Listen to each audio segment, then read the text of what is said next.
ప్రస్తుత ఆర్థిక సంవత్సరంలో ప్రభుత్వ రంగ బ్యాంకులు సుమారు 50,000 మందిని నియమించుకునేందుకు సిద్ధమవుతున్నాయి. పెరుగుతున్న తమ వ్యాపారం విస్తరణ అవసరాలకు అనుగుణంగా ఈ నియామకాలు చేపట్టనున్నాయి. తాజా ఉద్యోగాల్లో సుమారు 21,000 ఆఫీసర్ల విభాగంలో ఉండగా మిగతావి క్లర్కులు, ఇతర సిబ్బంది ఉండనున్నారు. మొత్తం 12 ప్రభుత్వ రంగ బ్యాంకులు నియామక ప్రక్రియలో ఉండగా స్టేట్ బ్యాంక్ ఆఫ్ ఇండియా ఒక్కటే 20,000 మందిని నియమించుకునే అవకాశం ఉంది.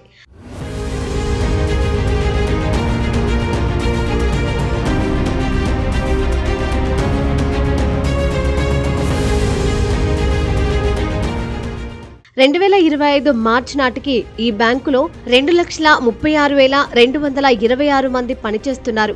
ఇందులో 1,15,066 మంది ఆఫీసర్లుగా ఉన్నారు.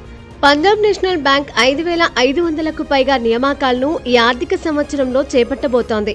2025 మార్చి నాటికి ఈ బ్యాంకులో 1,02,746 మంది పనిచేస్తున్నారు. సెంట్రల్ బ్యాంక్ ఆఫ్ ఇండియా 4,000 మంది వరకు నియమించుకోనుంది. మిగతా బ్యాంకుల ఉద్యోగ నియామక వివరాలు తెలియాల్సి ఉంది.